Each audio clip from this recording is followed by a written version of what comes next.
What does UHS से कि वो तुम्हें 6 एमसीक्यूज देगा और एक एससीक्यू देगा रूमेटोलॉजी के अंदर से, ठीक है। So we are beginning with rheumatology. अब हम आगे जाके देखते हैं क्या चीज है। अब पुराने जो ट्रेंड्स थे यूएचएस के, उसके अंदर कौन कौन से टॉपिक्स उसको पसंद थे एग्जामिनर को। एग्जामिनर ने बहुत शौक से हमेशा रूमेटाइड आर्थराइटिस के ऊपर क्वेश्चन दिए हैं, ठीक है। रूमेटाइड आर्थराइटिस के ऊपर आज तक यूएचएस के पास्ट एग्जाम्स क्वेश्चन में 8 एमसीक्यूज आए हैं। ऑस्टियोआर्थराइटिस में से एक क्वेश्चन आया है, एल्काइलोजिंग स्पॉन्डिलाइटिस से एक, गाउट से रिलेटिवली ज्यादा आए हैं, 3 एससीक्यू आ गए हैं, सेप्टिक आर्थराइटिस से एक, एसएलई से एक, सिस्टेमिक स्क्लेरोसिस जिसको स्क्लेरोडर्मा भी कहते हैं उससे 2, रेनॉल्ड से एक, ठीक है। ये इस तरह, so you can easily tell and you can easily see कि रूमेटाइड आर्थराइटिस एक ऐसा टॉपिक है जो यूएचएस वालों को बहुत ज्यादा पसंद है। A topic they are going to give you question on repeatedly, ठीक है। तो we are gonna make sure that rheumatoid arthritis हम अच्छी तरह से डेविडसन से करें और उसे कवर करें, क्योंकि उससे एमसीक्यूज भी ज्यादा आते हैं और उससे एससीक्यूज भी आते हैं। अगर किसी का दिल है तो हम गाउट भी कर सकते हैं डेविडसन से, लेकिन जो बाकी चीजें हैं, Kaplan and step up is sufficient for that, ठीक है। डेविडसन जाके पढ़ो, कोई मसला नहीं, बहुत अच्छी बुक है, एवरीथिंग इज गुड, मगर you have to realise what you can revise at the and.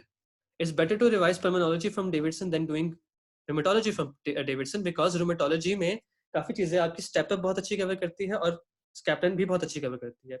मगर जो स्टार्टिंग है ना लेक्चर की, उसको मैंने बेस किया है डेविडसन और कैप्टन के ऊपर, because the problem with rheumatology is के ना डेविडसन और ना ही स्टेप अप आपको पेशेंट डायग्नोज करना सिखाता नहीं है शुरू में, ठीक है। But what captain does is कि वो आपको प्रॉपर सिखा देता है कि पेशेंट को अपने अप्रोच कैसे करना है, और एक आपके पास सिनेरियो आ जाता है तो उसको अप्रोच कैसे करना है। तो that is the kind of approach that we are going to use today, ठीक है। इस अप्रोच की बेसिस पे हम स्टार्ट करेंगे और इस अप्रोच के ऊपर we are going to go on, ठीक है। Let's start. फाउंडेशन में क्या हम पढ़ेंगे? फाउंडेशन में तुम लोगों को बेसिकली पता है फाउंडेशन क्लास में कि रूमेटोलॉजी के अंदर 3 बेसिक चीजें आती हैं। They are going to discuss bones with you, they are going to discuss joints with you, they are going to discuss skeletal muscles with you. अब बोन और बोन का मैं थोड़ा सा वर्बल रिव्यू दे देता हूँ कि बोन में तुम सबको पता है कि कॉर्टेक्स होता है, एपिफिजियल प्लेट्स होती हैं, स्कैल्फिस calcified zone, hypertrophic zone, growth plate होती है, वो सब कुछ होता है, ऑस्टियोब्लास्ट, ऑस्टियोसाइट्स, ऑस्टियोक्लास्ट होते हैं।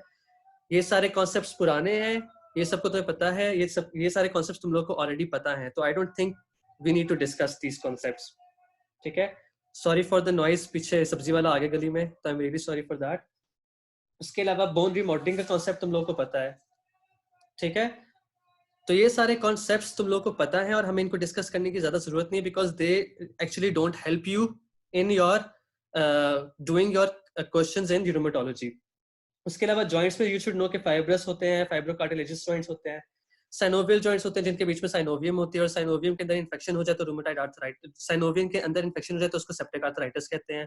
मतलब कि थोड़ी सी चीजें हैं जो बहुत ही बेसिक फाउंडेशन की वजह से तुम लोग पढ़ सकते हो रूमेटोलॉजी में, तो we don't need to go in details. ये सारी बातें, स्केलेटल मसल भी है, स्मूथ मसल होते हैं, स्केलेटल मसल होते हैं, सब कुछ पता है तुम लोग को। We don't need to go in these details because they are not going to help you in diagnosing the patient and neither they're going to help you in doing the questions जो UHS देता है, ठीक है। और 6 SCQ के लिए इतनी detail पढ़ने की जरूरत भी नहीं होती आमतौर पे। तो हमने करना किस तरह है? We are going to start with an evaluation of a patient. एक patient आपके पास आता है तो how are you going to evaluate? This is something which I am going to follow according to Kaplan, ठीक है। सबसे पहले आप देखोगे कि पेशेंट के जॉइंट्स किस तरह के हैं, मतलब कि जो उसको आर्थराइटिस हो रहा है, जो उसको जॉइंट पेन हो रही है, वो किस तरह की पेन है। इज इट पॉली आर्टिकुलर, ज्यादा जॉइंट इन्वॉल्व हो रहे हैं, मोनो आर्टिकुलर, एक जॉइंट इन्वॉल्व हो रहा है, ऑलिगो आर्टिकुलर, कम जॉइंट्स इन्वॉल्व हो रहे हैं मगर एक से ज्यादा हो रहा है, whether the pain is migratory और नॉट, ठीक है। अब पॉली आर्टिकुलर जब डेविडसन ने जो पता है क्या किया इसमें, डेविडसन का थोड़ा सा ड्रॉबैक ये है, what Davidson has done is के उसने ना ऑलिगो आर्टिकुलर को एक्सटेंड नहीं किया, उसने पॉली आर्टिकुलर के अंदर ही ऑलिगो आर्टिकुलर को डाल दिया है, ठीक है। तो बेसिकली डेविडसन ने मोनो आर्थराइटिस और पॉली आर्थराइटिस की तरह से एक्सप्लेन किया है, लेकिन जो कैप्टन है उसने थोड़ा सा इसको ज्यादा एक्सप्लेन किया हुआ है और उसने इसको ऑलिगो आर्टिकुलर के लिए लेके गया हुआ है।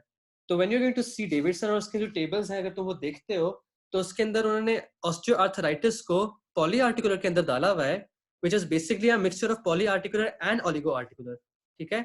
लेकिन जो हम पढ़ेंगे उसमें ऑलिगो आर्टिकुलर को हमने ऑस्टियोआर्थराइटिस और स्मॉल जॉइंट्स जो अपर एक्सट्रीमिटी में होते हैं उनके अंदर डाला हुआ है। ये थोड़े बहुत डिफरेंसेस हैं। तो अगर एक पेशेंट आता है तुम्हारे पास और तुम उससे पूछते हो कि जॉइंट पेन आपको हो रही थी कि नहीं हो रही थी, ठीक है, तो वो सबसे पहले आपको बताएगा कि उससे पहले पूछो कितने जॉइंट्स इन्वॉल्व है। अगर उसके पॉली आर्टिकुलर जॉइंट्स विनियट में दिया हुआ है तो go for rheumatoid arthritis, go for SLE, parvovirus B19, hepatitis B. और इनके अंदर सारों के अंदर सिमेट्रिकली इन्वॉल्व होते हैं आपके जॉइंट्स, पॉली आर्टिकुलर है, ज्यादा जॉइंट्स इन्वॉल्व हो रहे हैं। अगर वो कहते हैं कि मुझे एक जॉइंट में मसला है, ठीक है, तो सोचो गाउट हो सकता है, सूडो गाउट हो सकता है, ऑस्टियोआर्थराइटिस हो सकता है, सेप्टिक आर्थराइटिस हो सकता है, ट्रॉमा हो सकता है, हेमाथ्रोसिस होता है, ये वाले पॉइंट की तरफ जाओगे तुम। अगर वो कहते हैं कि उसको थोड़े से जॉइंट्स में हो रही है और दे आर नॉट मोर और लेस, कभी कभार वो सिमेट्रिक भी नहीं है, एसिमेट्रिक भी हो सकते हैं, then you go for ankylosing spondylitis, ठीक है, ऑस्टियोआर्थराइटिस ऑफ स्मॉल जॉइंट्स जो अपर एक्सट्रीमिटी के होते हैं, और रेयरली पॉलीआर्टिकुलर गाउट में भी हो सकता है, ठीक है। अब वो माइग्रेटरी कहता है कि मेरा जॉइंट पेन है, जो मैं कल रात को सोया था तो मेरा अंगूठे में था, मैं सुबह उठा तो मेरी छोटी उंगली में हो रहा है, बल्कि छोटी उंगली से मेरी नी की तरफ आ रहा है, हिप की तरफ आ रहा है। This called migratory joint pain. Migratory joint pain basically rheumatic fever में होता है और डिसेमिनेटेड गोनोकॉकस में होता है, गोनोकोकल इन्फेक्शन जो होती है, ठीक है, और लाइम डिजीज में भी होता है, ठीक है। इनको याद मत करो अभी, you don't need to remember this, I am just trying to teach you the approach you have to have when you're solving these questions। जब तुम्हारे सामने क्वेश्चन आएगा तो तुम्हारी अप्रोच क्या होगी, that is the point, ठीक है। आगे चलते हैं।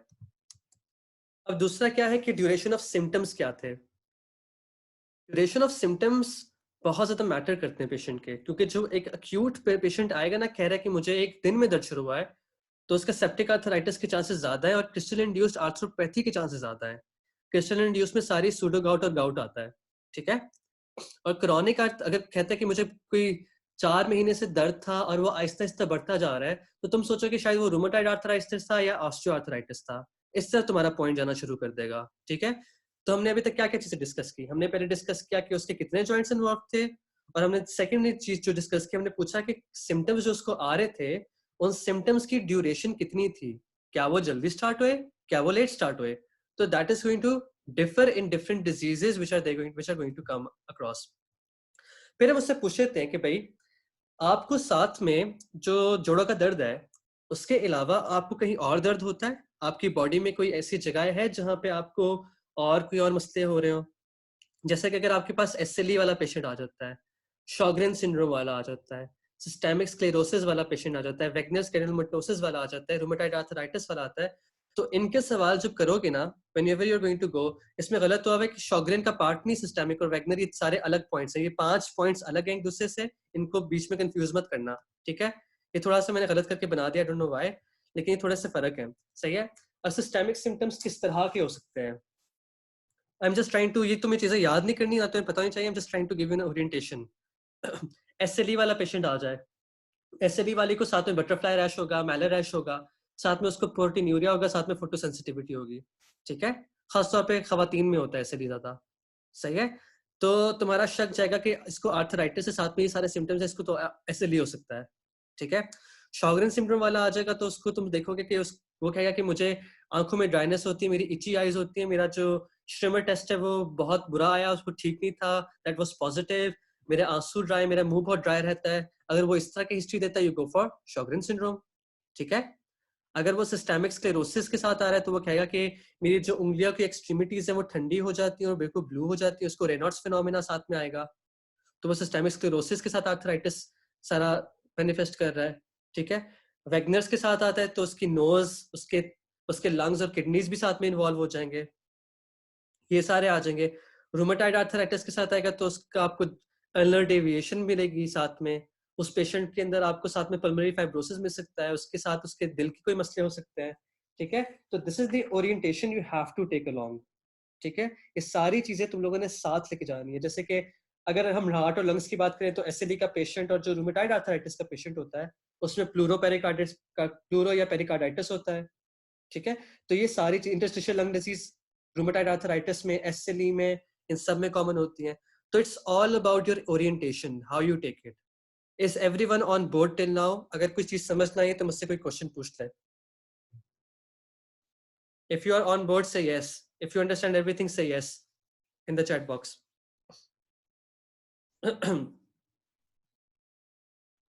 ठीक है, Burhan says yes, Zara Suhail says yes, ठीक है, आई एम ट्राइंग टू ड्यू डी says yes, I am trying to focus on all the people जो नए हैं हमारे पास आज.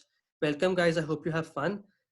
ठीक है, इनकी किसी की डेट लिखिए 01/2015 1/19 इन जो भी है इनको आई गेस समझ आ गई होगी.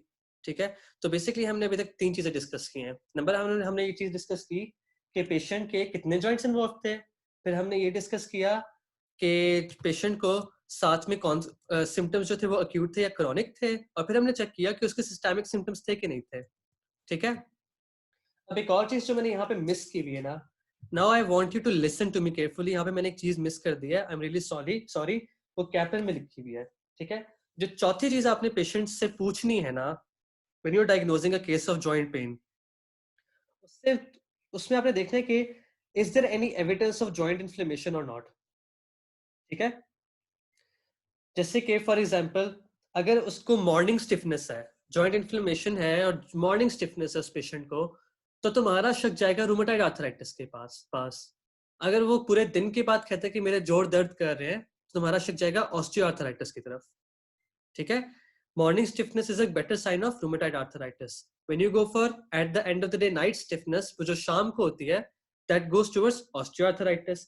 अगर वो कहता है कि मेरा एक जॉइंट इन्वॉल्वड है और उसके अंदर मुझे बहुत गर्मी और एरिथीमा महसूस हो रहा है और गर्म हुआ हुआ है जॉइंट, तो तुम्हारा शक जाना चाहिए सेप्टिक आर्थराइटिस की तरफ. ठीक है, inflammation very good, septic arthritis की तरफ जाएगा. और अगर वो कहता है कि उसको साथ में तुमने उसके ईएसआर और सीआरपी करा लिया, तो ईएसआर और सीआरपी का रेज्ड आ रहा है, इन्फ्लेमेशन के जो मार्कर्स होते हैं, तो तुम्हारा शक जाएगा रूमेटाइड आर्थराइटिस की तरफ, क्योंकि वो एक इन्फ्लेमेटरी डिजीज है. और तुम्हारा जो रूल आउट कर लोगे वो तुम होगा ऑस्टियोआर्थराइटिस, क्योंकि ऑस्टियोआर्थराइटिस में ईएसआर और सीआरपी रेज नहीं होते. ठीक है, तो तुम्हारे जब भी तुम्हारे पास पेशेंट आएगा of joint pain, how you are going to see him. पहले तुमने देखे कि उससे कितने जॉइंट्स इन्वॉल्व है. दूसरा तुमने देखा कि उसके अक्यूट था या क्रॉनिक था. तीसरा तुमने देखा सिस्टेमिक सिस्टम सिम्टम्स थे कि नहीं थे. और चौथा तुम लोगों ने देखा कि क्या उसके जॉइंट में इन्फ्लेमेशन थी कि नहीं, कब थी, क्यों थी, कैसे थी, व्हेन, व्हाई, वेयर. ठीक है, can you all write down the 4 steps that you have to see in your scenario. 4 steps क्या देखोगे सिनेरियो के अंदर, कोई भी लिख दे मुझे चारों steps. You all are free to write in the chat box. Javeria says duration, ठीक है, वो सेकंड पॉइंट है, very good. Joint involvement, number of joints, distribution of joints, site, ठीक है, distribution, duration, systemic and inflammation. Noor Khalid is the first one जिसने चारों दिए answers, which is good. ठीक है, तो 4 पॉइंट्स है, याद रखना 4 points. Number 1 number of joints, number 2 chronic और अक्यूट, नंबर 3 सिस्टेमिक इन्वॉल्वमेंट थी कि नहीं थी, नंबर 4 इन्फ्लेमेशन थी कि नहीं थी. 4 points, remember everyone, 4 points. Slides में 3 पॉइंट्स लिखे हुए हैं, चौथा पॉइंट में बताना भूल, चौथा पॉइंट में लिखना भूल गया था. ये सारा मैं कैप्टन के ऊपर बता रहा हूँ ताकि तुम लोग को समझ आए. ठीक है, everyone try to message me, everyone सारे सबके सामने मैसेज करें मुझे, प्राइवेटली मैसेजेस मत करें. ठीक है, अब हम आगे चलते हैं. अब हमने ये 4 चीजें देख ली पेशेंट के अंदर.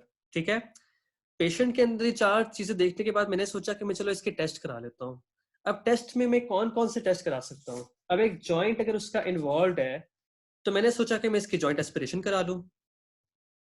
ठीक है, अब मैंने जॉइंट एस्पिरेशन कराई और जो मैंने फ्लूइड निकाला, ठीक है, अगर वो टर्बिड आ रहा है ना, तो मैं सोचूंगा इसको सेप्सिस है या क्रिस्टल आर्थराइटिस है या रिएक्टिव आर्थराइटिस है. Reactive arthritis basically viral disease में होता है. सही है, you don't have to remember all of these. I'm just building your concepts right now. Concepts building हो रही है, कुछ और नहीं हो रहा है यहाँ पे. आराम से सुकून से you just have to read these things, और हम इन सब चीजों को इंडिविजुअली इनकी डिजीज में डिस्कस करेंगे, तब सब कुछ क्लियर हो जाएगा. I am just trying to tell you कि तुम लोगों ने जाना किस तरह है, क्वेश्चन की तरफ किस तरह अप्रोच करनी है. ठीक है, वाइट किस तरह होगा, जॉइंट एस्पिरेशन की तो वाइट निकला, तो उसमें आपको यूरेट क्रिस्टल्स और कोलेस्ट्रॉल मिल जाएगा. अगर ब्लड स्टेनिंग हुई भी तो ट्रॉमा किया हुआ होगा पेशेंट को. ठीक है, अगर आपको किसी भी पॉइंट पर जॉइंट एस्पिरेशन में क्रिस्टल्स मिल जाते हैं, तो you go for one thing which is crystal induced arthropathy. Crystal induced arthropathy में 2 आती हैं, एक गाउट आती है और एक सूडो गाउट आती है. ठीक है, अब इन दोनों में फर्क क्या है. जो गाउट वाला पेशेंट है ना, उसके नीडल ट्यूब क्रिस्टल्स होंगे, जो सूडो गाउट वाला है उसके रोम्बॉइड शेप्ड होंगे क्रिस्टल्स, गाउट वाले के येलो कलर के होंगे, और जो सूडो गाउट वाले उसके छोटे होंगे, उनके कलर नहीं होता कोई खास। लेकिन गाउट वाले के जो होते हैं ना क्रिस्टल्स, दे हैव नेगेटिव बाइफेरेजेंस, और जो सूडो गाउट वाले होते हैं उसकी पॉजिटिव बाइफेरेजेंस होगी। ठीक है, तो तुमने जॉइंट एस्पिरेशन की, तुमने ये सारी चीजें देखी, अगर तुम्हें क्रिस्टल नजर आ गए तो यू गो फॉर डायरेक्टली के इसको तो गाउट क्रिस्टल इंड्यूस्ड आर्थ्रोपैथी है। वहीं पे सारी बात क्लियर होगी जॉइंट एस्पिरेशन के ऊपर। आगे कुछ करने की जरूरत नहीं, आगे तुम टेस्ट करोगे तो वो डिफरेंट होंगे कि प्रोग्रेशन और प्रोग्नोसिस के टेस्ट देखोगे। सही है, अभी तुमने जॉइंट एस्पिरेशन में हम और चीजें क्या देखेंगे, और चीजें हम क्या देखेंगे, हम देखेंगे उसके अंदर सेल्स क्या है, उसका हम कल्चर करा लेंगे, हम उसकी ग्राम स्टेनिंग करा लेंगे, हम चेक करेंगे कि उसमें इन्फेक्शन है कि नहीं है। ठीक है, ये सब कुछ देखना शुरू कर देंगे। अब इसके हम अंदर अगर हम कराएं टेस्ट जॉइंट एस्पिरेशन के ऊपर, हम उसके ब्लड सेल्स देखें, अगर तुम्हें 200 से 2000 डब्ल्यूबीसी नजर आ गए तो तुम सोचोगे तो इसको ऑस्टियोआर्थराइटिस या ट्रोमेटिक आर्थराइटिस की तरफ पेशेंट जा रहा है। अगर तुम्हें 5000 से 50000 आ रहे हैं तो उसमें सारी इन्फ्लेमेटरी डिजीज आ जाती है। इन्फ्लेमेटरी में सारी रूमेटॉइड आर्थराइटिस और सारी इन्फ्लेमेटरी किस्टन इंड्यूस्ड आर्थरोपैथी, इसमें सूडो गाउट और गाउट वगैरह आ जाती हैं। अगर उसके डब्ल्यूबीसी तुम्हारे उसके अंदर क्या कहते हैं काउंट के अंदर 50,000 से ज्यादा आ रहा है तो तुम्हारा शक जाना चाहिए कि सेप्टिक आर्थराइटिस है ये। ठीक है, मगर जो एक इम्पॉर्टेंट बात है जो तुम लोग यहाँ पे सुन लो, सेप्टिक आर्थराइटिस के पेशेंट कभी कभार 50,000 डब्ल्यूबीसी से कम भी प्रेजेंट करते हैं, और उसकी वजह ये होती है कि आप उनको एंटीबायोटिक स्टार्ट कर चुके होते हो, जिसकी वजह से उनके डब्ल्यूबीसी काउंट शुरू हो जाते हैं कम होना। ठीक है, तो इट्स नॉट नेसेसरी कि वो हमेशा 50,000 से ज्यादा होंगे, मगर मोस्ट प्रोबेबली वो 50,000 से ज्यादा होंगे सेप्टिक आर्थराइटिस में ब्लड काउंट में। ठीक है, अगर सेप्टिक आर्थराइटिस के पेशेंट के 50,000 से फॉर एग्जांपल कम है और उसके सारे सिम्टम्स हैं सेप्टिक आर्थराइटिस वाले, उसके 50,000 से कम उसके डब्ल्यूबीसी आ रहे हैं, तो तुमने जॉइंट एस्पिरेशन कराई और उसमें क्रिस्टल्स नहीं आ रहे, तो इसका मतलब है सूडो गाउट और गाउट तो रूल आउट हो गया। तो then you have a greater chance कि शायद उसको सेप्टिक आर्थराइटिस हो सकता है। समझ आ रही है सबको यहाँ पे? If everyone is on board तो टेल मी यस, अगर कोई क्वेश्चंस है तो मुझसे पूछ लो, अभी we are going to go on.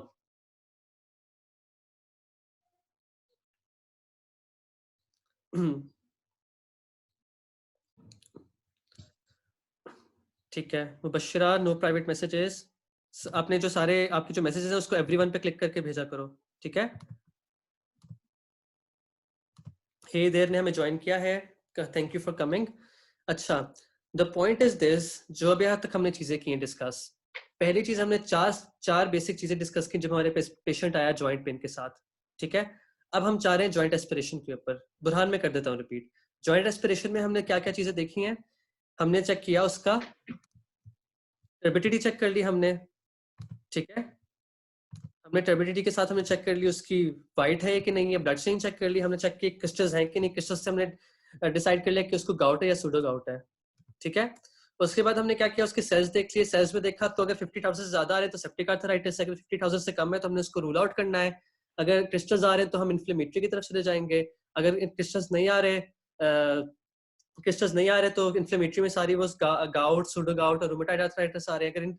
अगर उसके सिम्टम सेप्टिक आर्थराइटिस वाले तो कभी कभार 50,000 से कम भी कर सकता है, लेकिन मेजॉरिटी 50,000 से ज्यादा ब्लड साइज होते हैं। ठीक है, 200 से 2000 तक है तो हम ऑस्टियोआर्थराइटिस और ट्रॉमेटिक आर्थराइटिस की तरफ जाएंगे। ठीक है, दिस इज द पॉइंट, ये मैं सारी चीजें रिपीट करता हूँ। अब एक्सरे में क्या चीजें नजर आएंगी, हमने 4 पॉइंट्स डिस्कस किए पहले इवैल्यूएशन के, अब हम टेस्ट करें, हमने जॉइंट एस्पिरेशन कर लिया है, अब हम आ रहे हैं एक्सरे के ऊपर। एक्सरे में क्या क्या चीजें नजर आती हैं, बुरहान आई होप कि तुम्हें समझ आ गई है, अगर नहीं आती तो फिर we are going to go on with this, और हम जब जाएंगे ना इसके अंदर आगे तो तुम्हें इंडिविजुअल डिजीज के अंदर चीजें समझ आना शुरू हो जाएंगी। There is nothing to worry about right now, बस I am trying to build your approach, कि अप्रोच क्या होनी चाहिए तुम लोगों की।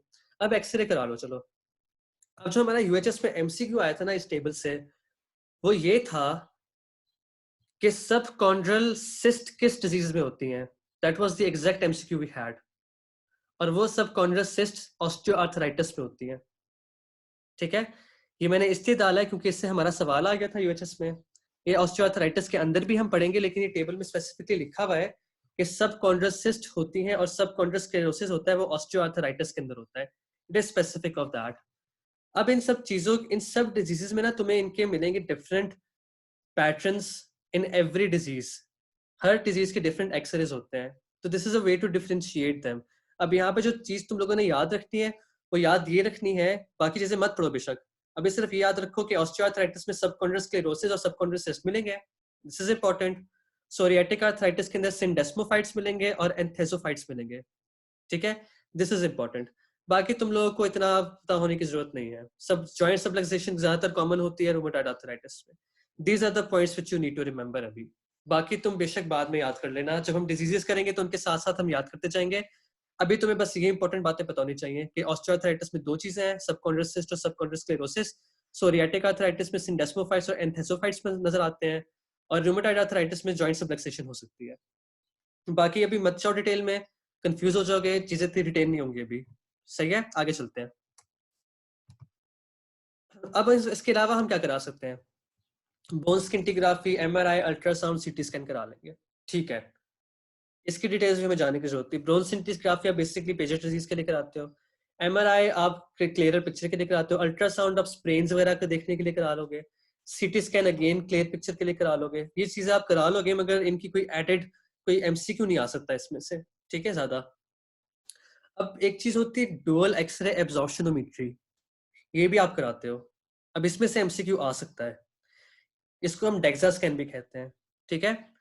डेक्सा स्कैन में आप देखते हो बोन मिनरल मिनरल डेंसिटी कितनी है पेशेंट की, और वो कैसे मेजर करते हो? आप टी स्कोर से मेजर करते हो। अगर उसका टी स्कोर 2.5 से कम आ रहा है ना, -2.5 से कम आ रहा है, तो वो ऑस्टियोपोरोसिस का पेशेंट है। -2.5 से -1 तक जा रहा है तो वो ऑस्टियोपीनिया के पेशेंट हो सकता है। -1 से 2.5 तक जा रहा है तो वो नॉर्मल हो सकता है, और अगर ग्रेटर देन 2.5 है तो उसका हाई है डेक्सा स्कैन। डेविडसन में लिखा हुआ है कि वो ऑस्टियोआर्थराइटिस का हो सकता है। मेरे ख्याल से वो ऑस्टियोपेट्रोसिस का भी पेशेंट हो सकता है जब ज्यादा क्लासिफिकेशन हो रही होती है, ठीक है। तो ये डिफरेंट पॉइंट्स हैं जिन जो आपको पता होने चाहिए, डी के बोन मिनरल डेंसिटी आपकी किस तरह वेरी करती है, ठीक है। तो अभी तक हमने क्या क्या चीजें डिस्कस की? हमने इवैल्यूएशन के 4 पॉइंट्स डिस्कस कर लिए। फिर हमने देखा कि हम जॉइंट एस्पिरेशन के अंदर पेशेंट्स को किस तरह उनकी डिजीज के मुताबिक क्लासिफाई कर सकते हैं। फिर हमने देखा कि हम एक्सरे के अंदर कैसे देख सकते हैं कि क्या क्या डिफरेंट चीजें हमें नजर आ सकती हैं। ऑस्टियोआर्थराइटिस में क्या नजर आएगा? ऑस्टियोआर्थराइटिस की दो चीजें क्या मैंने बताई थी, can you right it in the chat box? Chat box में लिख दो ऑस्टियोआर्थराइटिस की जो दो इंपॉर्टेंट चीजें मैंने बताई हैं।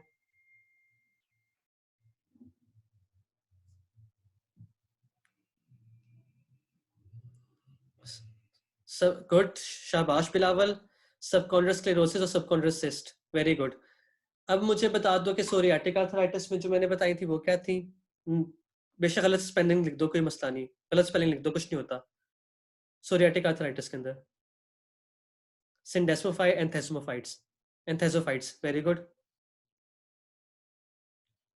सही है। तो this is the approach we are going to use. फिर हमने किए डिस्कस एक्सरेज किए, एक्सरेज तो हमने बता दिया तुम लोगों ने, very good, you are giving a very good output, I am really happy. फिर हमने बोन स्किंटिग्राफी देख ली, पेजेंट में यूज होगी, एमआरआई, अल्ट्रासाउंड, सीटी किया, फिर डेक्सा स्कैन करा लिया। ये सब कुछ करा लिया हमने, ठीक है। ये चीजें हमें पता लग गई है पेशेंट के बारे में। अब हम उसके डेफिनेटिव डायग्नोसिस की तरफ जा रहे हैं। हमने सोचा कि हम ब्लड टेस्ट करा लेते हैं अब, ठीक है। हम ब्लड टेस्ट कराएंगे तो उसमें क्या क्या इंपॉर्टेंट है? हेमेटोलॉजी है, बायोकेमिस्ट्री और इम्यूनोलॉजी इंपॉर्टेंट है। अब इसमें जो इंपॉर्टेंट चीज है ना, जो तुम लोगों ने याद रखनी है, that is immunology. Immunology is something that is going to help you a lot in diagnosing your patient, ठीक है। जब तक तुम immunology सही तरह नहीं पढ़ोगे ना, तो there is nothing that is going to help you more in diagnosing your patient than this thing, this one particular thing, कि वो immunologically कैसे present करेगा, ठीक है। I'm trying to open the table जो मैंने खोला था डेविडसन के अंदर। अगर ये तुम लोग कर लेते हो ना यहाँ से भी, क्या कहते हैं, स्टेप अप और कैपिन में से प्रेफरेबल है कि स्टेप अप भी कर लेते हो तो वो भी ठीक है, सही है। अब हम देखते हैं ब्लड टेस्ट। हेमेटोलॉजी का जो इंपॉर्टेंट एमसीक्यू है वो याद रखना, listen to this very carefully, कि जो पेशेंट्स होते हैं रूमेटॉइड आर्थराइटिस को, उनको हम मेथोट्रेक्सेट देते हैं, ठीक है। मेथोट्रेक्सेट फॉलेट एंटागनिस्ट है, जिसकी वजह से the patient can present with anaemia, ठीक है। तो ये याद रखना बात कि हमारे जो पेशेंट्स होते हैं ना उसके रूमेटॉइड आर्थराइटिस के, उन पेशेंट्स में एनीमिया, एक तो number 1 anaemia of chronic disease हो सकता है, जो हर क्रॉनिक डिजीज के साथ हो सकता है, और नंबर 2 उनके अंदर एनीमिया इसलिए हो सकता है क्योंकि वो मेथोट्रेक्सेट लेते हैं। ये मेरा वाइवा क्वेश्चन भी था और ये तुम लोग का प्रॉफ का एमसीक्यू भी है। ये एमसीक्यू रिपीट होता है, ये उनका फेवरेट एमसीक्यू है, तो इस एमसीक्यू को याद रखना। बायोकेमिस्ट्री का भी हम आगे डिस्कस करते हैं। अभी हम थोड़ा सा इम्यूनोलॉजी का थोड़ा सा हम थोड़ा सा डिस्कस करते हैं, फिर इसको हम आगे डिटेल में भी डिस्कस करेंगे। मरियम कह रही कि मैं रिपीट करूं, हेमाटोलॉजी में जो मैं पॉइंट बता रहा था वो ये था कि जो रूमेटॉइड आर्थराइटिस के पेशेंट्स होते हैं ना, उनमें एनीमिया मिलता है आपको आमतौर पे, और वो इससे मिलता है, एक तो नंबर 1 वो एनीमिया ऑफ क्रॉनिक डिजीज हो सकता है, ठीक है, और नंबर 2 वो इससे एनीमिया हो सकता है क्योंकि आप उसको मेथोट्रेक्सेट एक मेडिकेशन है वो देते हो जिसकी वजह से फोलेट एंटागोनिज्म होता है और ब्लड सेल सही तरह से नहीं बन सकते। उसकी डिटेल हम हेमाटोलॉजी में डिस्कस भी करेंगे, ठीक है। तो रिमेंबर दिस कि रूमेटॉइड आर्थराइटिस के पेशेंट में एनीमिया मेथोट्रेक्सेट की वजह से हो सकता है। सही है, are we on board? I think we are. अब हम आगे चलते हैं थोड़ा सा।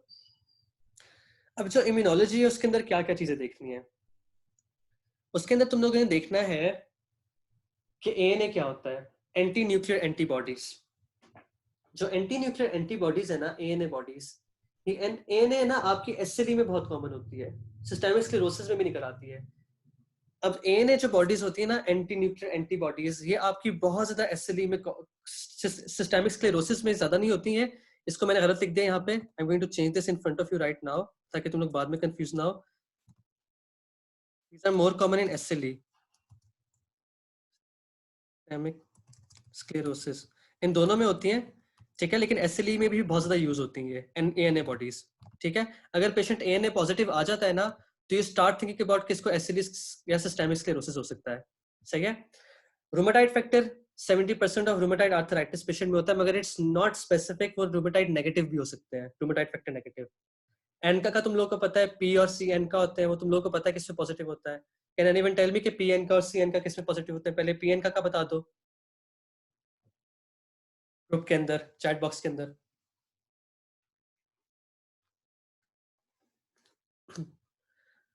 पीएन का पॉलीएंजाइटिस में नहीं होता पॉजिटिव, जहां तक मुझे पता है वो तो पॉलीएंजाइटिस में होता है। सीएन का वैगनर्स में होता है, सीएन का वैगनर्स में होता है, लेकिन जो पीएन का होता है वो पॉलीएंजाइटिस में होता है, चग स्ट्रॉस में होता है। हाँ ठीक है, वेरी गुड, एवेडा कैटावरा, very good, you have right, you have said the right answer. P is in polyangiitis and Churg Strauss, जैसे राबिया मनसब ने बोला और जैसे हुआवे में 10 ने बोला, लेकिन जो सीएन का है वो वैगनर्स में होगा। अब एसीपीए क्या है? एसीपीए जहां पे लिखा है ना, you go towards rheumatoid arthritis. अगर एसीपीए लिखा आ जाता है ना, तुम्हारी अप्रोच रूमेटॉइड आर्थराइटिस की तरफ जाना शुरू हो जाएगी। सही है। एसीपी क्या है? अब एंटी सिट्रुलिनेटेड पेप्टाइड एंटीबॉडीज, ये आमतौर पे रूमेटॉइड आर्थराइटिस के अंदर पेशेंट्स में आती है, ठीक है। एंटी फॉस्फोलिपिड्स किसमें होंगी? एंटी फॉस्फोलिपिड सिंड्रोम में होंगी और एसिडी में आ जाएंगी पॉजिटिव। कॉम्प्लीमेंट C3 लो होता है एसिडी के अंदर। These are the major things that you need to know कि जो इम्यूनोलॉजी है that is going to help you, ठीक है। Now doing a bit of revision before we go on. हमने इवैल्यूएशन में 4 चीजें पढ़ी थी, ठीक है, जिसमें था नंबर 1 कितने जॉइंट्स इन्वॉल्व थे, नंबर 2 हमने पूछा कि एक्यूट था या क्रॉनिक था, नंबर 3 हमने पूछा उससे कि आपके सिस्टेमिक सिम्टम्स थे कि नहीं, और आपने नंबर 4 पूछा कि जॉइंट इन्फ्लेमेशन थी कि नहीं। अब हम टेस्ट पे आ गए।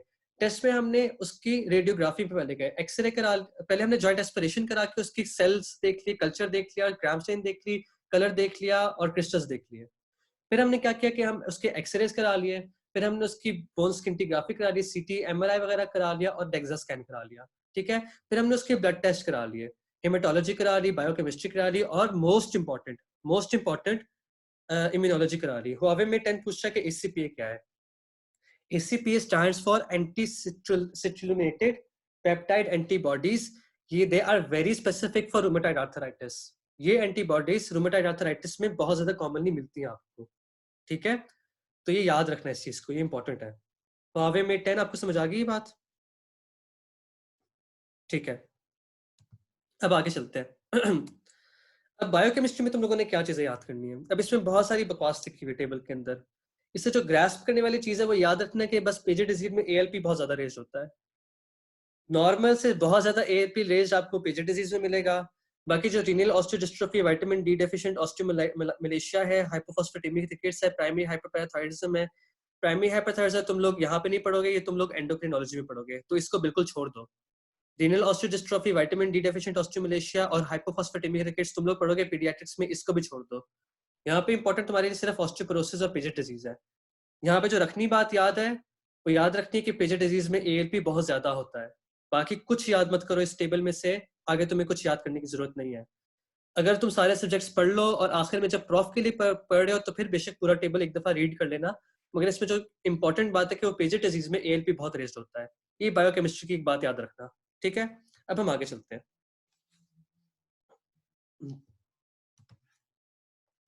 अब इम्यूनोलॉजी क्या है? अब इम्यूनोलॉजी वाली चीज इसलिए इंपॉर्टेंट है क्योंकि इसकी बेसिस पे तुम लोग बेसिकली अपने पेशेंट्स को डायग्नोज करते हो, ठीक है। अब एंटी सेंट्रोमेयर जो एंटीबॉडी होती है ना, वो आमतौर पे सिस्टेमिक स्क्लेरोसिस में निकलती है, ठीक है। ये चीज याद रखना। जहां पे तुम लोग देखो कि लिखा हुआ है anti histone antibody positive, that is drug induced lupus. आंखें बंद करके खो के ड्रग इंड्यूस्ड लूपस है, 80% इसकी स्पेसिफिसिटी है। ये आराम से आपको एंटी हिस्टोन एंटीबॉडी आपको ड्रग इंड्यूस्ड लूपस से मिलती है। Most of the time it's going to be in anti histone body drug induced lupus, ये याद रखनी है, ठीक है। अब यहाँ पे देखो, यहाँ पे लिखा हुआ है नंबर 4 के ऊपर ला और नंबर 6 के ऊपर 1 2 3 4, हाँ नंबर 6 के ऊपर रो। एंटी रो और एंटी ला एंटीबॉडीज आपको मिलेंगी शॉग्रान सिंड्रोम में ऊपर। अब इसको याद कैसे मैंने किया था? मैंने इसको याद किया था कि मैं शॉग्रान गया और मैंने वहां पे जाके रोला पा दिया। मैं शागरान एक जगह है नॉर्थ में, मैंने जाके वहां पे रोला पा दिया, ठीक है। बहुत ज्यादा बुरा किस्म का मैंने रोला डाला वहां पे। तो इससे मुझे बस याद होता है कि शॉग्रान में हमेशा आपको रो, एंटी रो और एंटी ला बॉडी पॉजिटिव मिलेगी। Is everyone getting this? Everyone on board say yes? सना से यस, नायरा से यस। अमीन तुम्हें समझ आ रही है? अगर महा महमूद यहाँ पे तो उससे पूछ लेते हैं कि आपको समझ आ रही है। महीन अयूब खैरी के रिपीट कर ले। ड्यूक डी को समझ आ रही है, वेरी गुड। उसके अलावा किसको समझ नहीं आ रही? मैं पूछता हूँ ना। Anti Ro anti La for neonatal lupus, no यार वो उसकी अभी न्यूनेटल लूपस में मत जाओ, ठीक है। उसके ऊपर तुमसे क्वेश्चन भी ज्यादा नहीं पूछेंगे, that is positive in neonatal lupus, you're right. मगर एंटी रो एंटी ला जब ज्यादातर पूछना तो वो शॉग्रान में होता है, ठीक है। शॉग्रान में ज्यादातर यूज होता है एंटी रो एंटी ला। आगे हम चलते हैं। किसी ने मुझे कहा था रिपीट कर दो मेरे पे। अभी मैं तुम्हें पता है स्टे एट होम तुम बहुत अच्छे क्वेश्चंस पूछते हो, राइट। मगर जब हम इनकी डिजीजेस की स्पेसिफिसिटीज और बहुत ज्यादा डिटेल पढ़ेंगे ना, तो हम छोटी छोटी माइनर चीजों को भी ले आएंगे बीच में। अभी हम कोशिश करें कि हम ऊपर ऊपर से तुम लोगों को मैं आइडिया दे दूं कि तुमने जब भी कोई डिजीज पढ़नी है तो उसमें क्या क्या चीजें इंपॉर्टेंट है, क्या क्या चीजें नहीं है, सही है। This is a basic idea class, basic idea of rheumatology, सही है। अब जो मुझे रिपीट, जो जिसने मुझे कहा था, माहिन, मेरे ख्याल से माहिन ने कहा था, मैंने ये रिपीट किया करता हूँ कि एंटी सेंट्रोमियर की हमने बातें कर दी, एंटी सेंट्रोमियर सिस्टेमिक स्क्लेरोसिस में आपको मिलेगी। हिस्टोन की बात कर दी, एंटी हिस्टोन आपको ड्रग इंड्यूस में मिल गई। रोला आपको मिल जाएगा एसएलई, उसके अंदर शॉग्रान के अंदर मेजरली मिल जाएगा Ro and La. Anti RNP को तुम अभी भूल जाओ, वो तुमसे ज्यादा कोई पूछता नहीं है।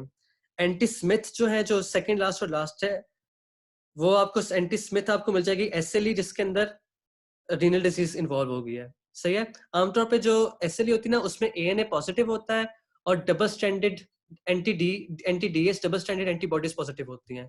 वो इसमें पता नहीं क्यों नहीं लिखी हुई, लेकिन वो तुम्हारे सिलेबस में है। एंटी डीएस बॉडीज होती हैं, anti double standard DNA bodies, वो आपके एसएलई में होती हैं ज्यादातर। एंटी स्मिथ होगी अगर उसकी रीनल डिजीज है, ठीक है। तो अकॉर्डिंगली तुम लोगों ने डिसाइड करना है कि पेशेंट किस तरफ जा रहा है। तो दीज एंटीबॉडी टारगेट्स, ठीक है, these targets are a basic clue for you कि तुमने पेशेंट को डायग्नोज कैसे करना है। So I am giving you a lot of clues over here, बहुत सारे मैं क्लूज दे रहा हूं तुम लोगों को, ठीक है। अब आगे चलते हैं। और क्या तुम चेस्ट टेस्ट कर सकते हो? तुम इसके अंदर टिश्यू बायोप्सी कर लोगे, इलेक्ट्रोमायोग्राफी कर लोगे, ये तुम्हें ज्यादा बातें नहीं बताएंगे। तुम्हें जो कि उसको कोई स्केलेटल मसले हैं वो तुम्हें बता देंगे, इतना ज्यादा कुछ हेल्प नहीं करेगा इसके अंदर टिश्यू बायोप्सी और इलेक्ट्रोमायोग्राफी, ठीक है। टिश्यू बायोप्सी आप बेसिकली वेस्कुलाइटिस के लिए कर लेते हो, जैसे टेम्पोरल आर्टराइटिस हो गया, वेगनस कैर्नियोमेटोसिस हो गया, ये सब कुछ हो गया तो इसमें कर लोगे। साइनोवियल बायोप्सी कर लोगे, मसल बायोप्सी देख लोगे, मायोसाइटिस को देख लोगे, ये सब चीजें देख लोगे, ठीक है। अब एक और जो चीज हमने मिस की पिछले टेबल में, वो ये थी कि जो एंटी जो बॉडीज होती है ना, एंटी जो 1, वो पॉलीमायोसाइटिस और डर्मेटोमायोसाइटिस में ज्यादातर कॉमन होती है, ठीक है। पॉलीमायोसाइटिस सिस्टेमिक स्क्लेरोसिस के ओवरलैप में भी आ सकती है, लेकिन पॉलीमायोसाइटिस और डर्मेटोमायोसाइटिस के अंदर आती है। The point of this class today is कि तुम लोगों को मैं बेसिकली ओरिएंटेशन दूं। There is no single point in rheumatology which can help you in definitive diagnosis of a patient. You have to combine 5 या 6 फैक्टर्स एंड देन डिसाइड कि ये disease किस तरफ जा रही है। ठीक है, 5-6 फैक्टर्स होते हैं। कभी कभार तुम्हें कुछ ऐसे पेशेंट्स मिलेंगे, कुछ ऐसे पेशेंट्स तुम्हारे आएंगे विनियट्स के अंदर, जिन पेशेंट्स के अंदर रूमेटाइड फैक्टर नेगेटिव होगा, मगर उसके अंदर प्रॉब्लम ये होगा कि वो पेशेंट रूमेटाइड आर्थराइटिस होगा, उसके बाकी सारे सिम्टम्स उसको रूमेटाइड आर्थराइटिस की तरफ लेके जा रहे होंगे। ठीक है, तो जब भी आप रूमेटोलॉजी के अंदर डिसाइड करते हो कि पेशेंट को आपने किस तरह ट्रीट करना है, तो one of the most important things is you see the whole picture, see all these points.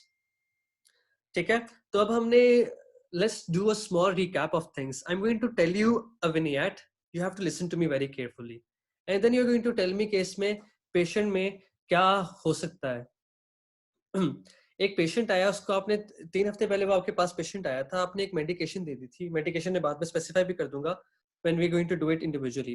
आपने उसको एक मेडिकेशन दे दी है और वो 3 हफ्ते बाद आपके पास प्रेजेंट किया, उसको हर तरफ जॉइंट्स में पेन हो रही है और साथ में उसको थोड़ा सा रैश भी पड़ गया बॉडी के अंदर, और क्या हुआ है कि साथ में उसके इन्फ्लेमेटरी मार्कर्स भी थोड़े से बढ़ गए हैं।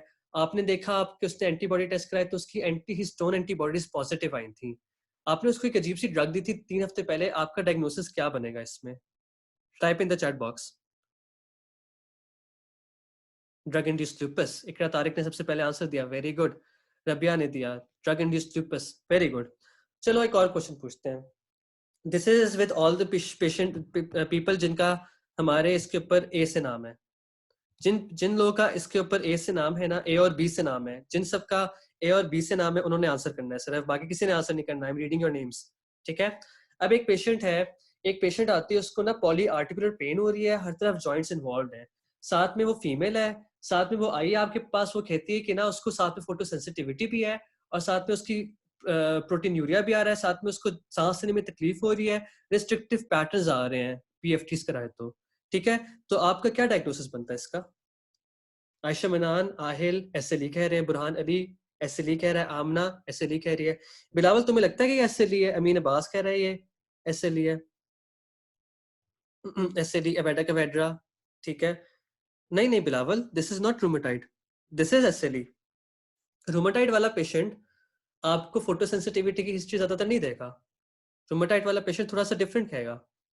रूमेटाइड हो सकता है डिफरेंशियल में हो सकता है, बट मोस्ट प्रोबेबल डायग्नोसिस इसका आपका एसएलई बनता है। सही है, this is the approach we are going to use.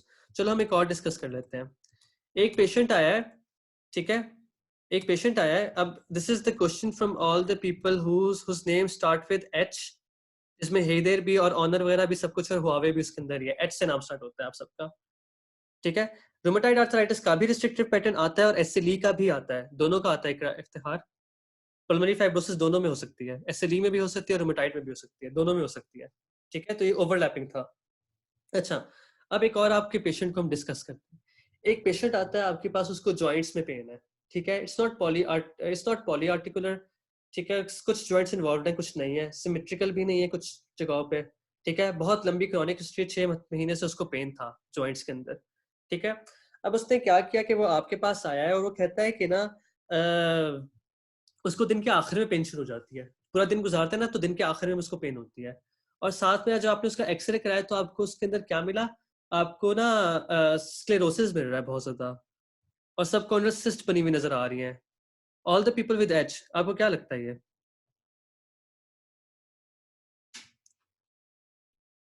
Very good, osteoarthritis है। सबसे पहले आंसर किसने दिया है इसमें? सबसे पहले आंसर किसने दिया है? हिरा जावेद ने आंसर दिया इसका, वेरी गुड। ठीक है, so this is the way you are going to go. H में से किसने आंसर नहीं किया? हे देयर, तुम्हें समझ आ गई थी? इफ यू डोंट अंडरस्टैंड तो मुझसे सवाल करो फौरन। The point is that you have to understand, this is the most important thing. If you don't understand then ask me question right away. अच्छा, हम ऐसा करते हैं कि तुमने एक पेशेंट का डेक्सा स्कैन कराया है, डेक्सा स्कैन उसका -2.5 से ज्यादा आ रहा है, और साथ में ना कभी कभी वो बूढ़ा भी बहुत है पेशेंट, और कभी कभार वो कहता है कि मैं थोड़ा सा भी गिरता हूँ ना तो मेरी हड्डियां फ्रैक्चर हो जाती हैं, फटाफट फ्रैक्चर होता है। व्हाट डू यू थिंक कि उसको होगा patient? Iqra Tariq Sana, you are alright, osteoporosis का पेशेंट है ये। ठीक है, very good Fatima Dil Mohammad, very good, osteoporosis का पेशेंट है ये। ठीक है, तो we are on the right track. I am going to ask again, अगर किसी को कोई क्वेश्चन है तो मुझसे पूछते, because we are going to start rheumatoid arthritis के बाद। रूमेटॉइड आर्थराइटिस हम स्टार्ट करेंगे। If anyone has any question तो मुझसे पूछते हैं। I am just trying to build you a concept of how to diagnose a patient.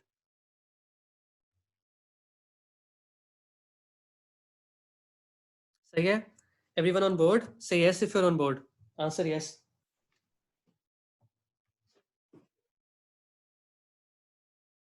ठीक है, I think stay at home, peace. अगर पीस है यहाँ पे, अगर कोई और बन गया वो। दानियल ताफ, यूर राइट। आपने सही कहा है, 2.5 से कम होता है ऑस्टियोपोरोसिस। हाँ, लेस देन 2.5 ही, मैंने लेस देन 2.5 ही बोला था। -2.5, सॉरी, लेस देन -2.5।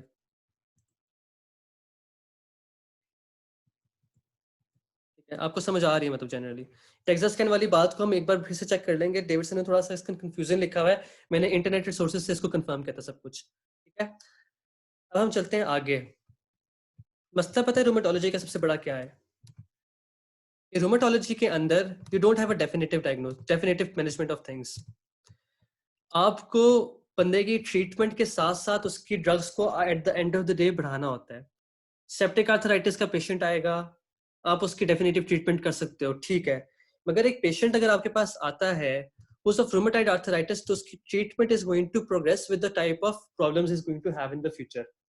ठीक है, प्रॉब्लम ये होता है कि इन पेशेंट्स को we can not give a definitive treatment. अगर किसी को रूमेटॉइड आर्थराइटिस हो गया तो उसका कभी भी फ्लेयर अप हो सकता है, वो कभी भी स्टार्ट हो सकता है, कुछ भी हो सकता है उस पेशेंट के साथ। ठीक है, तो इस चीज को आपने याद रखना है कि रूमेटोलॉजी का सबसे बड़ा मसला क्या है कि इट्स ऑल मैनेजमेंट। पेशेंट को आप प्रॉपरली कभी कभार मोस्ट ऑफ द टाइम आप ठीक नहीं कर सकते। This is a very big drawback of rheumatoid, क्या कहते हैं, any disease in rheumatology except for septic arthritis जिसकी ट्रीटमेंट है। सही है, तो whenever you write your answer in rheumatology, your answer should have all these points। बेशक ये headings मत देना, मगर ये 5 चीजें हैं जो तुमने उसकी ट्रीटमेंट में लिखनी है। ठीक है, आपने पेशेंट को एजुकेट करना बहुत इंपॉर्टेंट होता है रूमेटोलॉजी के अंदर। If you do not educate the patient तो उसकी कंप्लायंस कम हो जाती है। ठीक है, control the pain, NSAID use कर सकते हो आप, एनाल्जेसिक्स यूज कर सकते हो, वट एवर यू यूज। ठीक है, यू गो फॉर हायर चीज, फिर अगर उससे ठीक नहीं होता तो फिर you go for codeine, you go for tramadol जैसी चीजें जिसमें ज्यादा हैवी ड्रग्स होती हैं, ओपियोइड्स होती हैं। तो you keep on going on and on and on, आगे जाना पड़ता है आपको इवेंचुअली अगर वो कंट्रोल नहीं हो रहा। ठीक है, ऑप्टिमाइज फंक्शन में क्या करते हो, you have to make him do exercise, you have to make him work hard a bit, ताकि उसकी चीजें नॉर्मल, जैसे रूमेटॉइड आर्थराइटिस वाले पेशेंट को आप छोटी छोटी एक्सरसाइज रिकमेंड करते हो ताकि उनकी जॉइंट इन्फ्लेमेशन कम हो। ऑस्टियोआर्थराइटिस वाले को कहते हो कि अपनी वेट बेयरिंग कम करो, अपना वजन कम करो, अपने जोड़ों के ऊपर जो प्रेशर पड़ रहा है उसको कम करो। तो ये सारे पर्सपेक्टिव्स हैं which you have to discuss in your answer whenever you write the management of any disease in rheumatology। ठीक है, counselling is important and follow up is important in rheumatology, क्योंकि पेशेंट प्रॉपरली ट्रीट नहीं होता most of the time, ये बात याद रखना। ठीक है, ये सारी चीजें तुम लोगों ने अपने रखने हैं। मॉडिफाई द डिजीज प्रोसेस क्यों होता है, क्योंकि आप डीमार्ट्स देते हो रूमेटॉइड आर्थराइटिस के अंदर, वो सारा उसकी डिजीज प्रोसेस को मॉडिफाई करते हैं। गाउट पे क्या देते हो, वो एक ड्रग देते थे पेग्लोटिकेस और पता नहीं क्या क्या, मुझे याद नहीं है उनके नाम, लेकिन वो यूरिक एसिड क्रिस्टल्स को बनने की जो प्रोपेंसिटी होती है उसको कम कर देता है। तो you're modifying the disease process. Comorbidity treat करो, किसी का रूमेटॉइड आर्थराइटिस से किसी को ऐसे लिए तो आप उसकी पल्मोनरी फाइब्रोसिस को ट्रीट कर रहे हो साथ में, उसको एक्सरसाइज करा रहे हो। तो ये सारे पांचों पॉइंट्स तुम लोगों ने याद रखने हैं, ये they must be in your answer of any rheumatology. आगे चलते हैं। Now we have rheumatoid arthritis, हम थोड़ा सा करेंगे, we are not going to go in detail because I don't want you guys to get exhaust. हम 4:30 पे इसको एंड कर देंगे। ठीक है, आगे चलते हैं। अब रूमेटॉइड आर्थराइटिस में क्या होता है? रूमेटॉइड आर्थराइटिस बेसिकली आपकी एक डिजीज है which is a chronic inflammatory process. Synovium को अफेक्ट करेगी, सिमेट्रिक जॉइंट इन्वॉल्वमेंट होगी। इसमें जेनेटिक और इन्वायरमेंटल कंपोनेंट्स होते हैं। जेनेटिक में इसकी HLA-DR4 आ जाता है, HLA-DR-beta 1 आ जाता है। ये बुक में लिखी हुई बातें इतनी इंपॉर्टेंट नहीं है। मोनोजाइगोट डाइजाइगोटिक ट्विंस में ज्यादा, मोनोजाइगोटिक ट्विंस में बहुत ज्यादा कॉमन होता है, तो इसका मतलब इसके अंदर जेनेटिक प्रीपोंडेरेंस है। ठीक है, इम्यूनोजेनिक भी हो सकता है, स्मोकिंग की वजह से इंक्रीज होता है, इन्फेक्शंस की वजह से इंक्रीज होता है, और प्रेगनेंसी के बाद काफ़ी सारे पेशेंट हैं जो प्रेजेंट करते हैं। प्रेगनेंसी में ये फ्लेयर अप नहीं करता, प्रेगनेंसी के बाद इसलिए करता है क्योंकि प्रेगनेंसी के दौरान आपकी इम्यूनिटी को बॉडी खुद ही कम कर लेती है, ताकि आप बच्चे की बेयरिंग कर सको और बच्चे के अगेंस्ट रिएक्शन ना हो बॉडी का। ठीक है, तो ये डिफरेंट चीजें हैं रूमेटॉइड आर्थराइटिस के बारे में। याद रखना कि क्रॉनिक पेशेंट होगा, साइनोवियम की डिजीज होगी, सिमेट्रिक इन्वॉल्वमेंट होगी, जेनेटिक और इन्वायरमेंटल कंपोनेंट्स इसके बहुत सारे, और इन्वायरमेंटल में बेसिकली इन्फेक्शन, स्मोकिंग और पोस्टमार्टम वाली बातें आ जाती है। ठीक है, अब ये एक डायग्राम बनी हुई है तुम्हारी उसके अंदर, डेविडसन के अंदर। अब इसमें से तुम्हें कोई चीजें याद करने की जरूरत नहीं, बस ये तुम्हें पता होना चाहिए कि इम्यून रिस्पॉन्स हो रहा है बेशदीद किस्म का। टी सेल्स, बी सेल्स, ये सारे सेल्स आ रहे हैं और ये मसला खराब कर रहे हैं। तो इसमें से याद करने वाली बातें ना, वो एक तो याद रखो वेस्कुलाइटिस होता है, ये जो रेड वाले डब्बे बने हुए हैं, रेड वाले सर्कल्स बने हुए हैं ना, जिन चीजों के इर्द-गिर्द याद रखना है। वेस्कुलाइटिस होता है बेसिकली, बोन इरोजन्स होती हैं, कार्टिलेज का ब्रेकडाउन होता है, पेन, वेजोडाइलेशन होती है प्रोस्टाग्लैंडिन्स की वजह से, और एक्यूट फेज प्रोटीन्स बनते हैं। ये जो सारी चीजें हैं ना, ये मिला के सारा प्रॉब्लम कॉज करते हैं रूमेटाइड आर्थराइटिस में। अगर ये एक्यूट फेज रिएक्टेंट्स जैसे कि बहुत ज्यादा एक्टिवेटेड मैक्रोफेजेस जाके लंग्स में जाकर बैठ गए, वहां पे उन्होंने रेपरेटिव प्रोसेस स्टार्ट करा दिया, फाइबर्स इकट्ठे करना शुरू कर दिए, तो फाइब्रोसिस हो जाएगा पेशेंट को। अगर ये अगर ये एक्यूट फेज रिएक्टेंट्स जाकर आपके दिल की वॉल के अंदर जाके घुस जाते हैं, हार्ट की वॉल के अंदर जाके घुस जाते हैं, पेरिकार्डियम के अंदर, तो ये वहां पे एफ्यूजन करा देंगे। तो बेसिकली ये 5 फैक्टर्स हैं जो सारी सिस्टेमिक कॉजेस कराते हैं रूमेटाइड आर्थराइटिस में, कि एक्यूट फेज प्रोटीन्स बन रहे हैं, प्रोस्टाग्लैंडिन्स बन रहे हैं, कार्टिलेज का ब्रेकडाउन हो रहा है जो आपकी पेनस फॉर्मेशन और ये सब कुछ करा रहा है, बोन इरोजन हो रही है, और वेस्कुलाइटिस हो रहा है। ठीक है, तो ये सारी चीजें मिला के रूमेटाइड आर्थराइटिस के सिम्टम्स कराती हैं। ऑनर कह रहे हैं कि रिपीट द डायग्राम। डायग्राम का जो पॉइंट है ना, वो सिर्फ ये है कि तुमने सिर्फ रेड वाली जो चीजें इंसर्टेड है ना, इन सबको चीजों को देखना है। I am trying to build a concept between your pathophysiology and systemic manifestations of rheumatoid arthritis. Rheumatoid arthritis में तुम्हारी इतनी सिस्टेमिक मैनिफेस्टेशन इसलिए होती है क्योंकि एक्यूट फेज प्रोटीन्स बन रहे हैं, जिसमें टीएनएफ है, जिसके अंदर आपके मैक्रोफेजेस हैं, वो सारे एक्टिवेट हो रहे हैं, तो वो सारी सिस्टेमिक चीजें कराना शुरू कर देते हैं। जैसे एक्यूट फेज प्रोटीन्स में अगर आपके मैक्रोफेजेस जाके लंग्स में बैठते तो पल्मोनरी फाइब्रोसिस करा देंगे, हार्ट में जाके बैठे तो प्लूरल फ्यूजन करा देंगे। ठीक है, पेन और वेजोडाइलेशन करा रहे हैं क्योंकि प्रोस्टाग्लैंडिन्स इंक्रीज हो रहे हैं, कार्टिलेज ब्रेकडाउन हो रहा है, बोन इरोजन हो रही है, वेस्कुलाइटिस हो रहे हैं। ये सिर्फ 5 चीजें याद रखो कि इसके पैथोफिजियोलॉजी का एंड रिजल्ट ये है, जिसकी वजह से बहुत सारे सिस्टम्स इन्वॉल्व हो जाते हैं रूमेटॉइड आर्थराइटिस में। This was the point. On the 9 आपको समझ आ गई?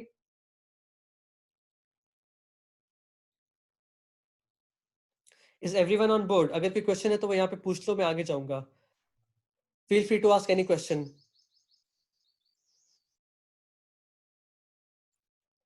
से yes if you are on board.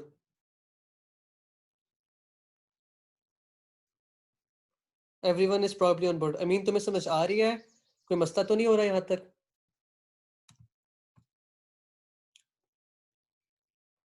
I think सबको समझ आ रही है। Very good. अब आगे चलते हैं। Stay at home, peace, Javeria Hashmi, Javeria Awan, Maham Fatima, Nimra Iqbal, आपको समझ आ रही है? All the people who are new, उन सबको समझ आ रही है? आई थिंक समझ आ रही है। Very good to go. अब जो इंपॉर्टेंट क्वेश्चन जो हमेशा रूमेटॉइड आर्थराइटिस पे आता है और जिस पॉइंट पे मैं आज की क्लास एंड करना चाहूंगा, वो बेसिकली ये है, ये जो क्राइटेरिया है ना डायग्नोसिस का, ठीक है, ये क्राइटेरिया तुम लोग को याद होना चाहिए। जब कल की क्लास स्टार्ट होगी ना, तो इस क्राइटेरिया के अंदर से क्वेश्चंस मैं पूछूंगा। इस क्राइटेरिया के अंदर से वो हमेशा तुमसे क्वेश्चंस पूछते हैं। The problem with them is this, UHS वाले। जो हमारा क्वेश्चन आया था ना, वो ये था कि कौन सी कट ऑफ वैल्यू होती है आपको डायग्नोस करने के लिए रूमेटॉइड आर्थराइटिस के अंदर। जो कट ऑफ वैल्यू है ना, वो उसका आंसर है 6। यहाँ पे लिखा हुआ है, छोटा सा लिखा हुआ है नीचे, patients with a score of greater than 6 are considered to have definitive rheumatoid arthritis. हमारे यूएचएस के एग्जाम में ये क्वेश्चन आया था। ये बहुत कम लोगों को आता था, मेजोरिटी को, कुछ को आता था जिन्होंने डेविडसन की थी, जिन्होंने कैप्लन चैपलन की थी, स्टेप अप की थी रूमेटॉइड आर्थराइटिस के लिए, उनको नहीं आता था ये क्वेश्चन ऑब्वियसली। मुझे नहीं आता था क्योंकि मैंने नहीं पढ़ा हुआ था। मैंने ये टेबल किया हुआ था लेकिन मैंने ये 6 नहीं पढ़ा था, क्योंकि छोटी सी चीज लिखी हुई थी, कौन पढ़ता है इस चीज को? ठीक है, तब याद रखना कि when ever you diagnose a patient with rheumatoid arthritis, तो तुमने 4 चीजें दिमाग में रखनी है। नंबर 1, तुम देखोगे कि उसके कितने जॉइंट्स इन्वॉल्व हैं, ठीक है, और उसको पॉइंट्स दोगे। नंबर 2, तुम देखोगे इसकी सीरोलॉजी। सीरोलॉजी में तुमने 2 चीजें याद रखनी है। एक तो नंबर 1 रोमेटाइड फैक्टर देखना है याद, और नंबर 2 उसकी एसीपीए। रोमेटाइड फैक्टर का तुम लोग को पता है क्या होता है। दूसरा हमने एसीपीए भी डिस्कस किया था, वो क्या होता है, एंटी सिट्रुलिनेटेड पेप्टाइड एंटीबॉडीज। ये भी हमें पता है, हम डिस्कस कर चुके हैं। अगर वो लो पॉजिटिव है, एक भी पॉजिटिव लो है, तो आप उसको 2 दे दोगे। अगर हाई पॉजिटिव है तो आप उसको 3 दे दोगे। अब ड्यूरेशन ऑफ सिम्टम्स, जो हमने शुरू में चीज डिस्कस की थी कि इवैल्यूएशन ऑफ द पेशेंट में कि duration of the symptom important है। रूमेटाइड आर्थराइटिस में ग्रेटर देन 6 वीक्स है पेशेंट का सिम्टम्स, तो रूमेटाइड आर्थराइटिस की तरफ बात जाती है। हमने ये डिस्कस किया था जॉइंट इन्फ्लेमेशन के अंदर कि acute phase reactants rheumatoid arthritis के अंदर और इन्फ्लेमेटरी डिजीज के अंदर होते हैं। अगर वो नहीं है तो वो ऑस्टियोआर्थराइटिस हो सकता है। लेकिन अगर वो इन्फ्लेमेटरी पॉइंट्स हैं उसके अंदर, तो इसका मतलब है कि पेशेंट रूमेटाइड आर्थराइटिस की तरफ जा रहा है। समझ आ रही है सबको कि हमने 4 चीजें डिस्कस की हैं, और वो वही 4 चीजें हैं इस क्राइटेरिया ऑफ डायग्नोसिस के अंदर जो हमने शुरू में डिस्कस की थी कि पेशेंट को कैसे डायग्नोस करना है। सही है। Number of joints, duration of symptoms, joint inflammation थी या नहीं थी, और इम्यूनोलॉजी और सीरोलॉजी। That is it. इस पॉइंट्स के ऊपर आप डायग्नोस कर लेते हो पेशेंट के ऊपर को। ठीक है। Is everyone on board? सबको समझ आ गई यहाँ पे? Any questions?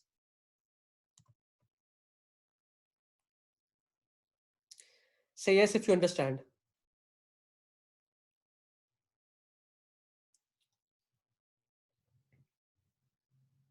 ठीक है, तो I think we are good to go. पूरे 4:29 हो गए। 4:30 पे इस क्लास को एंड करना था मैंने। I kept this class slow and study, और छोटी मैंने इसलिए रखी थी ताकि I could make sure yes acute phase reactants are absent in osteoarthritis because it is not an inflammatory disease. इस इन्फ्लेमेशन नहीं होती उसके अंदर। ठीक है जवेरिया, उसमें नहीं होंगे acute phase reactants। ठीक है, देखो I hope this worked out with you guys, because my point was कि मैं तुम लोग को पहले डायग्नोसिस करने का तरीका तो बता दूं, फिर उसके बाद हम इंडिविजुअल डिजीज को डिस्कस करना शुरू करेंगे। I want you guys to remember this table. इसको याद करके कल आना। हमारे पहले 5 से 6 सवाल होंगे जो इस टेबल के ऊपर होंगे सिर्फ, कि रूमेटाइड आर्थराइटिस को हमने क्राइटेरिया को कैसे अप्लाई करना है। फिर उसके बाद हम रूमेटाइड आर्थराइटिस को पूरा डिटेल में पढ़ेंगे, उसकी मैनेजमेंट पढ़ेंगे, सब कुछ पढ़ेंगे कल वाली क्लास के अंदर। और we going to finish the topic and we going to do amazing इंशाल्लाह। तुम लोग का आज रिस्पांस बहुत अच्छा था। तुम लोगों ने मुझे बहुत अच्छा रिस्पांस दिया, सबको आंसर्स आ रहे थे। I am really happy from today's class and you are getting everything and you are on board. ठीक है। What hormonal changes cause remission of rheumatoid arthritis in pregnancy? देखो, रूमेटाइड आर्थराइटिस जो pregnancy के अंदर problem ये होता है, stay at home problem नहीं होता, ये अच्छी बात होती है। जनरली जो बॉडी होती है ना, उसके एक्यूट फेज रिएक्टेंट्स कम हो जाते हैं। अब what are those exactly, that is beyond your course, वो हम पढ़ सकते हैं if you want to go and discuss these diseases in detail.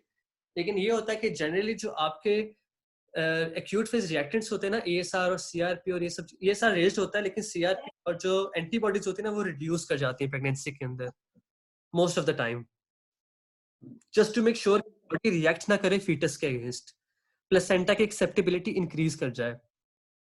उस वक्त what hormonal changes is not something which I can answer right now because मैंने detail में नहीं पढ़ा हुआ।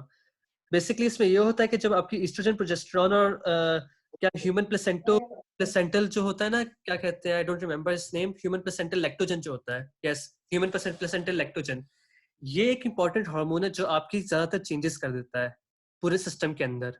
ठीक है, इम्यून सिस्टम को थोड़ा वीक कर देता है ह्यूमन प्लेसेंटल लैक्टोजन खासतौर पे। जब ये एक्ट करता है ना, तो ये होता है कि आपका acceptability to the foetus increase कर जाती है।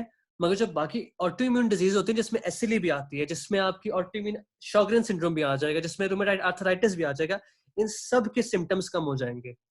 ये सारों के अगेंस्ट प्रेगनेंसी प्रोटेक्टिव होती है। लेकिन as soon as your pregnancy is over, as soon as your pregnancy is going to finish, what's going to happen is कि फटाफट ये सारे सिम्टम्स वापस आना शुरू हो जाएंगे। All of these symptoms are start going to come back, and when these are going to come back, that is going to be after at least 2 to 3 weeks after pregnancy. सही है? If that answers your questions, if that is something that answers your question, समझ आ गई? Stay at home. Any question आप मुझसे पूछ सकते हैं. I'm here till 4:35, 4:37. फिर उसके बाद मैं चला जाऊंगा. आज की क्लास जरा हमने स्लो रखी थी, इजी रखी थी. हमने सिर्फ कॉन्सेप्ट बिल्ड किया है. हमने सिर्फ ये बिल्ड किया है कि हमने अप्रोच कैसे करना है, हमने डायग्नोज कैसे करना है, हमारे जब विनियट्स आएंगे तो हमने उसमें क्या करना है. You are free to go. Please do your charity. You have charity on you. You have 8 charities on you. जाके charity करना, जरूर charity करना. Make sure that you help someone. Make sure you contribute to your society. It's very important. Charity करना जरूरी है. It's compulsory for everyone.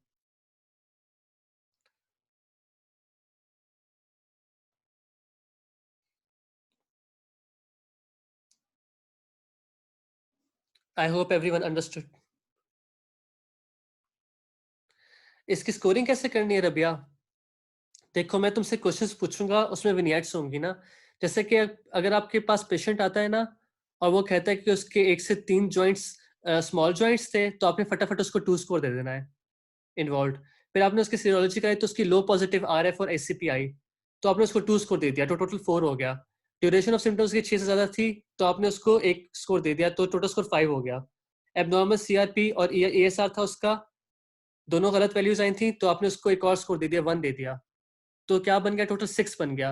6 का क्या मतलब है कि उसको डेफिनेटिव रूमेटाइड आर्थराइटिस है, उसका स्कोर 6 तक जा रहा है. That is how you do this. समझ आ गई रबिया? पेशेंट सब कुछ आपको बताएगा. पेशेंट आके आपको विनियट दे देगा पूरा के मेरे साथ ये मसले हैं, तो तुमने बताना है, डेफिनेटिव डायग्नोसिस देना है कि इसको रूमेटाइड आर्थराइटिस है कि नहीं है.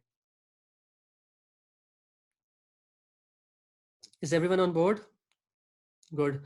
कोई क्वेश्चन है तो पूछ लें. आई होप कि आज की क्लास से आपको फायदा हुआ होगा. ये वाज बेसिक फाउंडेशन थी सिर्फ. ये बेसिक फाउंडेशन बहुत इंपॉर्टेंट होती है यार.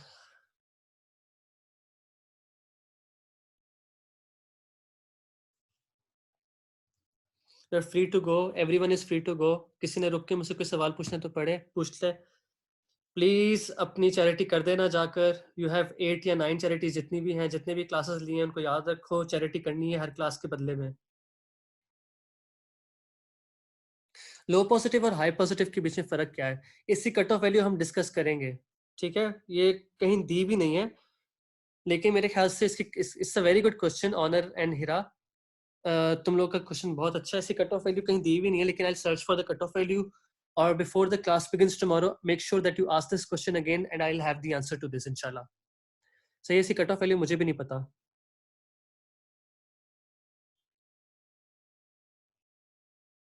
रबिया, एक joint, only one joint involvement and warmth and erythema की बात कर रहा था, वो आमतौर पर सेप्टिक आर्थराइटिस में होता है.